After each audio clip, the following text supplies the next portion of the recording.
What's up, boys and girls? It's tea time. I'm using my webcam again, so there might be a little bit of a lag, but I hope there isn't. Anyways, I promised that I would put up a lot more videos, and I have been. I got two more videos going up later in the week just on interviews that I took. I did only European players.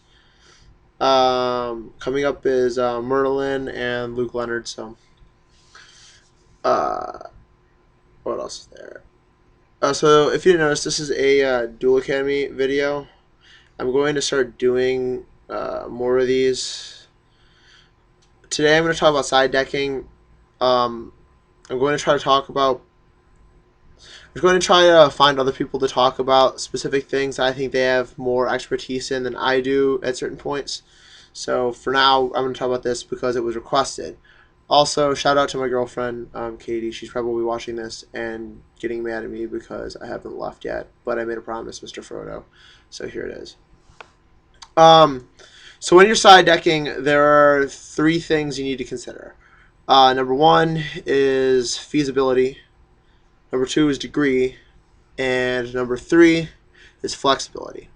So first of all, feasibility. You have to make sure that you can actually side the cards that you want to. For example, if you're running a deck that only special summons, like if you're playing Frog Monarchs and you're trying to play Fossil Dyna, not going to work. Or if you're like trying to play Dark World and you think that Macrocosmos would just destroy your opponent, sucks to suck, but you can't play Macrocosmos. That would be awful. So, I mean, no matter what you want to do, you have to find your alternatives. You gotta make sure the cards that you're playing are feasible. Now, this does become a factor when you want to play things like Shadow Imprisoning Mirror versus Macrocosmos in your deck against like Inzectors.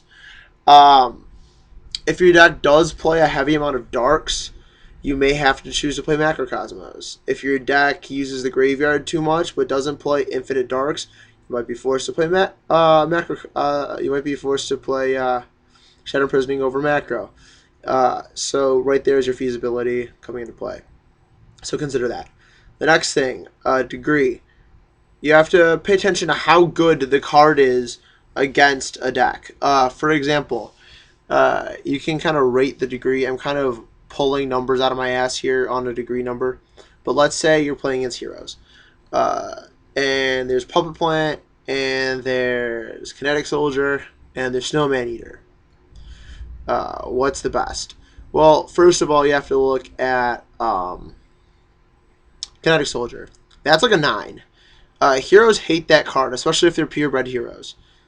So we'll give that a degree of like an 8 or a 9. Puppet Plant is pretty good. I'm gonna give that one like a 7 or an 8. Because you have to pay attention to if they restrict your graveyard, that card's a bitch. If they want to, like, it gives them great bait for things like Mass Change and Gemini Spark and all kinds of shit. So that's super volley.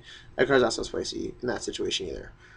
And then there's like Snowman Eater, which is probably also like a 7 or an 8 to them.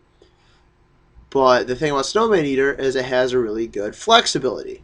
So that's the next thing you want to look at is flexibility. How good your cards are against an array of decks. And not just necessarily an array of decks, an array of played decks. So let's say you're playing a deck that loses really badly to Samurais. You're playing, I don't know, some deck. Deck B. And it plays lots of spells. And you can't deal with no Nishuria Beast, and you can't deal with Shien. Do not go siding against 6 Samurais. I mean, the most you want to do is probably like a Fossil Dyna. Like some Fossil Dynas. Or like nothing more that you would side against like heroes for. Because like I wouldn't even side Kinetic Soldier right now. Because yes, heroes is a big deck, but heroes probably aren't your biggest concern.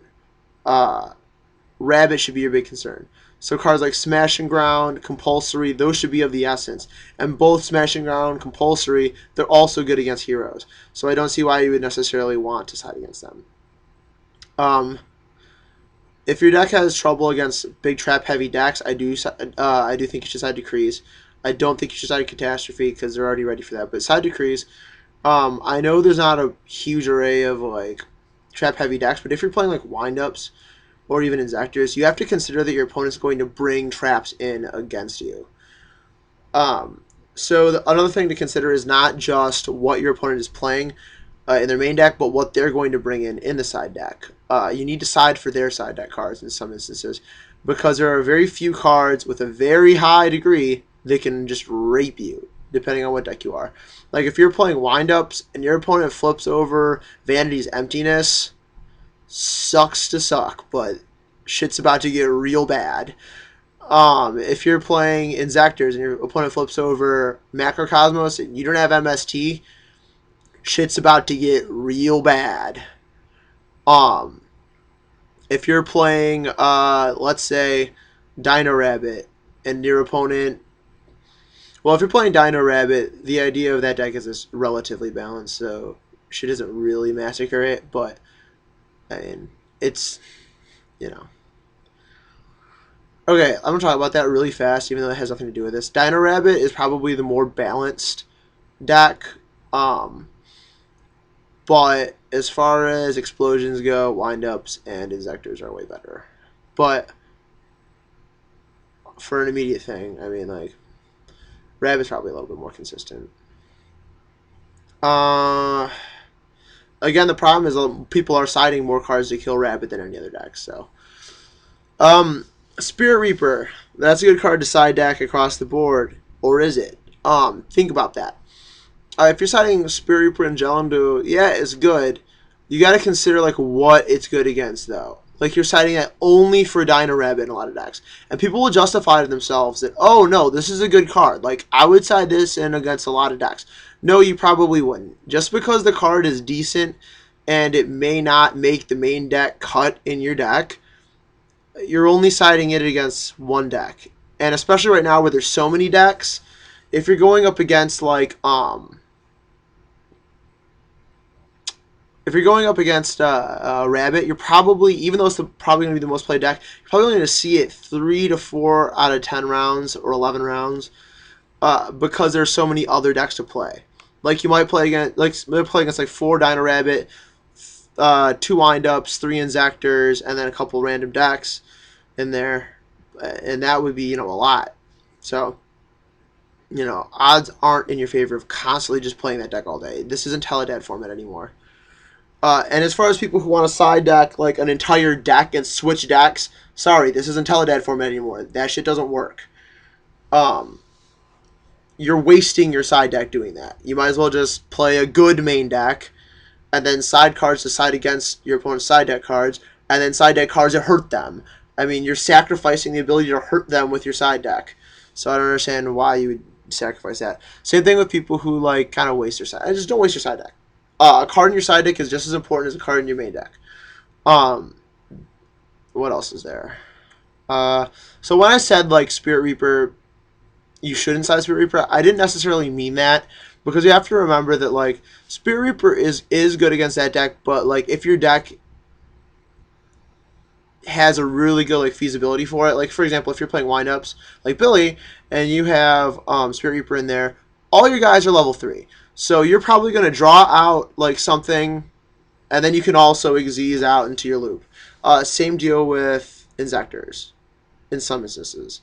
But if you're, I mean, like, yes, you can sit on that card for a really long time and kill them. But again, they're going to play things like the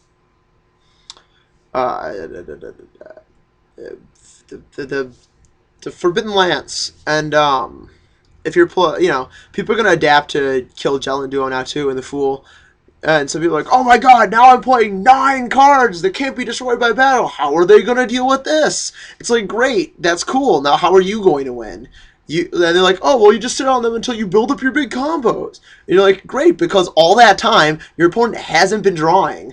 So you've been able to do all this. No, your opponent has been drawing too, and they're just as likely to have gotten to their combos and just killed you.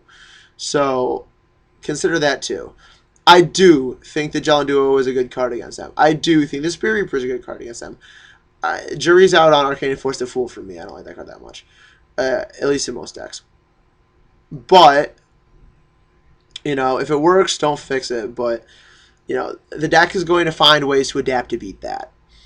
I'd rather find a way to deal with the problem then just let it sit there. For example, compulsory evacuation device. That's a really good card. I think it's very underrated, and it kills Dolka whenever you want. It makes Shining not be a plus. Um, it makes Zen mains irrelevant. Smashing Ground is very good too, but I think compulsory is very spicy. I know the Europeans would agree with me, and I believe the Japanese would too. The reason I didn't get a lot of Japanese interviews was because it would just be harder to interview them. Though I am very cool with them. Shout out to them. Uh, Hopefully so far this was kind of helpful. You may agree with me, you may disagree with me, especially on the whole destroy by battle monster situation. I know a lot of people are going to come out and hate on that and say that, oh no, no, you absolutely must. That's the best thing ever. I'm not saying it isn't. I mean, I side Spirit Reaper myself, but to side 9 of them against one deck, it just seems foolish to me. Um, but again, remember to consider degree, feasibility, flexibility. All those three things play a big factor in what should be in your side deck and what shouldn't. One more thing. You know you're prepared when you're going into an event and you know what to side deck in and what's coming out. You shouldn't be deliberating all that much as to what's coming in, what's coming out. Generally, if I see someone wondering what they're bringing in, bringing out at a YCS against me, I know that person's not so prepared. And it's not so bad. I mean, you can try to trick your opponent by like, oh yeah, or start deliberating or like side, or you can smoke screen, but smoke screen is kind of irrelevant now. People know you're gonna side, but you should know what cards go in, what cards come out, and sometimes you might not even be siding at all, but make it look like you're side decking, like a lot. Not even a lot, but like a good amount. It's better to make your opponent think that you're siding like 6 or 7 cards than it is to make them think that you're siding 15. Because they're just gonna be like whatever. But if you make them feel like you're setting 7 or 8 cards, be like, oh, that's gonna be a decent amount. They might be bringing in this card that really fucks me.